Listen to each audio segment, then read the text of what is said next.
अरसा चल रहा है दर्शकों, कब्जा कर लिया गया, क्यों किया गया है ये भी आपको बताएंगे। और मध्य प्रदेश से एक ऐसा कांड सामने आया जिसने सभी को हैरान कर दिया, जहां एक दो नहीं बल्कि 100 लड़कियों को ब्लैकमेल किया जा रहा था। खबरें बताएं उससे पहले दिखाते हैं देश और दुनिया की तमाम बड़ी खबरें।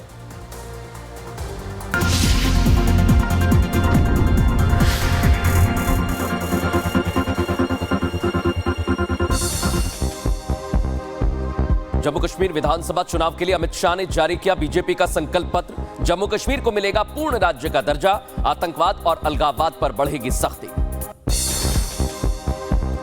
जम्मू की धरती से गृह मंत्री अमित शाह का बड़ा बयान, जम्मू कश्मीर में अब कभी नहीं रहेगी धारा 370।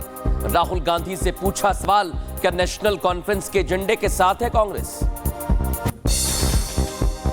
पहलवान बजरंग पूनिया और विनेश फोगाट कांग्रेस में शामिल, कहा बुरे वक्त में कांग्रेस ने दिया था साथ, हरियाणा से चुनावी मैदान में विनेश, बीजेपी ने साधा निशाना। कोलकाता रेप कांड पर बीजेपी का ममता सरकार पर हमला, कहा कोलकाता रेप कांड में ममता सरकार ने सच छिपाने की कोशिश की, एफआईआर और पोस्टमार्टम में देरी पर उठाए सवाल। हिमाचल के शिमला में अवैध मस्जिद को लेकर सियासी संग्राम, गिरिराज सिंह बोले हिमाचल के गृह मंत्री कर रहे रोहिंग्याओं का आह्वान, अवैध मस्जिद को लेकर कांग्रेस से मांगा जवाब। उत्तर प्रदेश के बहराइच में नहीं रुक रहे आदमखोर के हमले, भेड़िए ने बच्चे और बुजुर्ग को बनाया निशाना, रेस्क्यू अभियान के लिए नोडल अधिकारी नियुक्त, प्रभावित इलाकों को 3 भागों में बांटा। यूपी के बलिया में सोहन सिंह हत्याकांड को लेकर एनआईए की छापेमारी, हत्याकांड में शामिल संतोष वर्मा के घर पर छापा, घर के सभी सदस्यों से एनआईए कर रही है पूछताछ। फिरोजपुर में ट्रिपल मर्डर कांड का सीसीटीवी आया सामने, हमलावरों ने कार सवार पर अंधाधुंध फायरिंग की, 3 दिन पहले हुआ था मर्डर। गुजरात पुलिस ने नशा तस्कर रैकेट का किया भांडाफोड़, 200 किलोग्राम नशीले पदार्थ के साथ ड्रग पैडलर्स को किया गिरफ्तार, बंद फैक्ट्री में चल रहा था रैकेट। 3 आत्मघाती हमलावरों ने पाकिस्तानी सेना को बनाया निशाना, हमले के पीछे टीटीपी के होने की आशंका, पाकिस्तानी सेना ने की इलाके की घेराबंदी।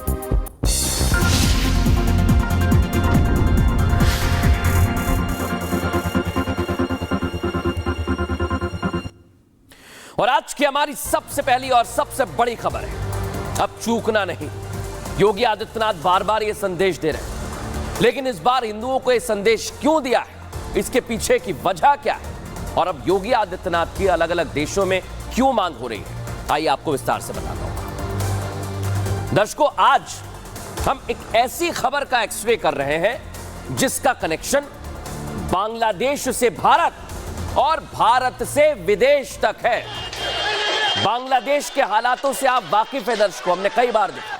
हिंदुओं पर हमले और अत्याचार को लेकर सीएम योगी आदित्यनाथ दो टूक कह चुके हैं, बटेंगे तो कटेंगे और एक रहेंगे तो नेक रहेंगे। इसके पीछे योगी की दूरदृष्टि है, वो समझ गए कि भारत में भी बांग्लादेश जैसी बांटने वाली कोशिश हो रही है।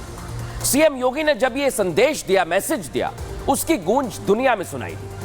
योगी के लिए सनातन ही धर्म है, सनातन के पहले पन्ने पर मानवता का जिक्र है और उनकी सनातन छवि और दूरदर्शी सोच का नतीजा है कि उनकी मांग स्कॉटलैंड जैसे देश में हो रही है दर्शकों, जहां हिंदू अल्पसंख्यक हैं, जैसे बांग्लादेश में थे दर्शकों। लेकिन दुनिया में योगी की मांग क्यों उठ रही है? योगी आदित्यनाथ लगातार सनातन का संदेश दे रहे हैं, लेकिन आप देखिए बांग्लादेश में हिंदू अल्पसंख्यक है, वहां हिंदुओं पर अत्याचार हो रहा है, और स्कॉटलैंड में भी हिंदू अल्पसंख्यक है, वहां पर योगी की मांग हो रही है दर्शकों। लेकिन पहले आपको बताता हूं दर्शकों, जो योगी आदित्यनाथ बार बार इस बात को दर्शा रहे हैं, बोल रहे हैं, वो क्यों बोल रहे हैं, ये तस्वीर आप देखिए। बांग्लादेश में जो हालात हिंदुओं के लिए बने हुए हैं, उनकी तस्वीर देखकर ही सिरहन पैदा हो जाती है। वहां हिंदुओं को लगातार टारगेट किया जा रहा है दर्शकों, हिंदुओं पर जुल्म ढाए जा रहे हैं, उन्हें जीते जी वो प्रताड़नाएं दी जा रही हैं, वो यातनाएं दी जा रही हैं जो मरने से ज्यादा बदतर है, बढ़कर है। कई मामलों में हिंदुओं की हत्या की जा रही है दर्शकों, सोचिए जरा आप। लेकिन बांग्लादेश में हिंदू महिलाएं, युवक, बच्चे ही टारगेट पर नहीं है, बल्कि हिंदू मंदिर भी वहां पर टारगेट पर है। मूर्तियों को खंडित किया जा रहा है, देवी देवताओं की मूर्ति पर हमला किया जा रहा है। बड़ी बात क्या है दर्शकों, आपको आज मैं बताने वाला हूं, क्योंकि आज एक ऐसी तस्वीर हमारे सामने आई जो दिखाना बहुत जरूरी। देख लीजिए, खून से लथपथ बांग्लादेश की तस्वीरें सामने आ रही हैं। ये जरा आप देखिए, जहां हिंदू मंदिरों को निशाना बनाया जा रहा है, और ये हिंदू बच्चा जिसकी वहां पर बांग्लादेश में पुलिस थाने के अंदर, देखिए जरा उसकी क्या हालत है। बांग्लादेशी कट्टरपंथियों ने इतनी पिटाई की कि वो पहले तो दर्द से तड़पता रहा। देखिए जरा आप, आखिरकार उसने अपनी सांसें त्याग दी। कट्टरपंथियों के हाथों में मोटे मोटे डंडे हैं, लाठियां दिखाई दे रही हैं दर्शकों। इससे पहले ये हिंदू युवक थाने में था, लेकिन देखिए क्या उसकी हालत कर दी। सबके सामने कोई नहीं रोका है दर्शकों, और इसी बात का शक था कि ये इस्लामिक कट्टरपंथी, ये देखिए आप, थाने के अंदर बैठा हुआ। उसे लगा था कि पुलिस है, कुछ नहीं होगा, लेकिन इस्लामिक कट्टरपंथियों ने उसे मारा। इसलिए वो इन लोगों से डरकर थाने में बैठ जाता है। पहले ये लोग वहां पहुंच जाते हैं, पुलिस से उसे कहते हैं कि हमें सौंप दे।